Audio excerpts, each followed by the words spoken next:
Fala aí galera, tudo bem? Sejam bem-vindos mais uma vez ao canal Conceituando. Meu nome é William Lando, sou professor de Biologia.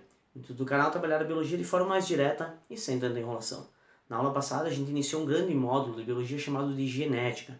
E a gente começou estudando alguns conceitos básicos, como por exemplo o que a genética estudava, aquelas questões da hereditariedade, ou seja, a passagem das características de geração em geração, e onde o DNA, ou seja, a molécula que contém todas as nossas informações estava inserida, que era numa estrutura chamada de cromossomos, lá dentro do núcleo celular, entre outras coisas. Só dá uma conferida lá, pode crer? Nós. E hoje a gente vai entrar na natureza química do gene ou deste DNA.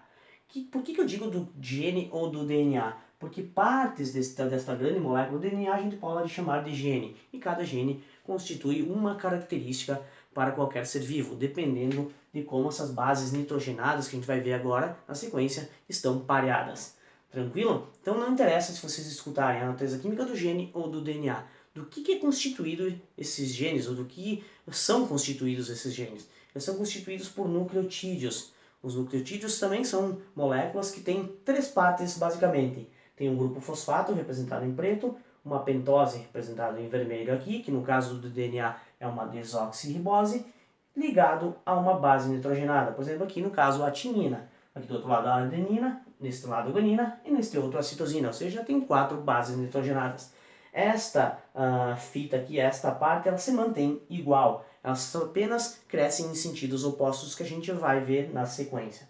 Pode crer? A fita de DNA ou do gene, ela sempre vai ser uma fita dupla em forma helicoidal. Ou seja, por isso que a gente representou aqui nesta grande molécula de DNA, tranquilo? Então, fita dupla em forma de hélice ou helicoidal, tranquilo? Aqui a gente representou então as duas fitas, uma fita e a outra fita, e aqui no meio as bases nitrogenadas. Vocês podem notar que tem aqui 5 linhas, 3 linhas, 5 linhas, 3 linhas. Isso significa que o crescimento da fita, das duas fitas sempre são opostas uma da outra. Se uma vai no sentido linha 5 linha, 3 linha, 5 linha, 3 linha para essa direção, a outra vai no sentido 5 linha, 3 linha para esta direção. Então sempre é oposto uma da outra. Pode crer? Mas o que é esse 5 linha, 3 linha? Significa que esse fosfato é ligado ao quinto carbono desta pentose, e esta pentose, esse terceiro carbono, irá se ligar ao próximo fosfato. Esse próximo fosfato se ligará a uma próxima pentose, ao quinto carbono também. Já o terceiro carbono desta pentose aqui irá se ligar ao próximo fosfato. E assim vai indo. Então, quinto carbono, terceiro carbono, quinto carbono, terceiro carbono, e assim vai indo. Pode crer? E aí a gente pode ver esses pareamentos. Como ocorrem esses pareamentos, né, entre as bases nitrogenadas? Como a gente falou, a gente tem 4, tá? A adenina, a timina, a guanina e a citosina. A gente tem 2 bases que são púricas, ou seja, a adenina e a guanina são púricas que a gente chama. Então tem uma frase bem interessante, que é bem fácil de lembrar, para matar a charada de vez, né? Um macete, né? Água pura, ou seja, água pura, a gente lembra que a adenina e a guanina são as púricas. O que sobrar são as pirimídicas, que é a citosina e a timina. Sempre irá ter um pareamento de uma base nitrogenada púrica com uma base nitrogenada pirimídica, sempre. Nunca posso ligar 2 púricas, tem sempre que ter uma púrica ligada a uma pirimídica. Então, nesse caso, é uma regra, né, em todos os seres vivos, a adenina sempre se ligará à timina, não importa em que lado da fita esteja. Sempre a adenina ligando a timina. Adenina com timina, adenina com timina, timina com adenina, e assim vai indo. E a guanina com a citosina também sempre irão parear, isto é outra regra. Então, citosina com guanina, guanina com citosina, não interessa em qual local elas estejam. O pareamento sempre vai ser adenina com timina, guanina com citosina. Beleza? As ligações, estes pareamentos, seguem uma outra situação, uma outra regra, que é a relação de Chargaff. Essa relação de Chargaff é o quê? Se eu tenho neste pedaço de DNA, que é o gene que a gente representou aqui, 20% de adenina, eu terei 20% de timina também. Logo, 20 dividido por 20, tenho 1. Se eu tenho 30% de guanina neste pedaço de DNA, que é o gene, eu terei que ter 30% de citosina. 30 dividido por 30 igual a 1.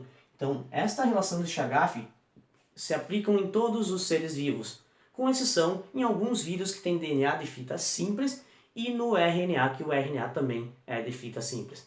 Ou seja, o DNA sempre terá essas duas fitas aqui, uma no sentido 5 linha, 3 linha nessa direção, e outra no sentido oposto, 5 linha, 3 linha. Essas duas fitas aqui de cada lado é como se fosse uma escada, né? Ou seja, as bases da escada. E as bases nitrogenadas, aqui, o pareamento entre elas, formam os degraus. Pode crer?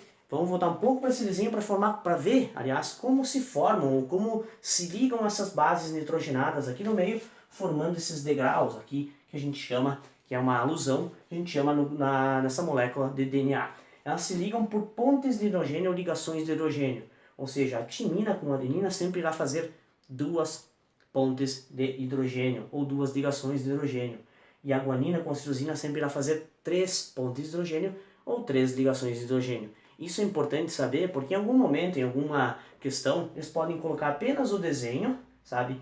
E botarem somente as ligações, e não as bases hidrogenadas. Daí você precisa saber quais fazem 2 pontes de hidrogênio e quais fazem 3 pontes de hidrogênio. Então fica representado aqui, timina, adenina, 2 pontes de hidrogênio, guanina, citosina, 3 pontes de hidrogênio.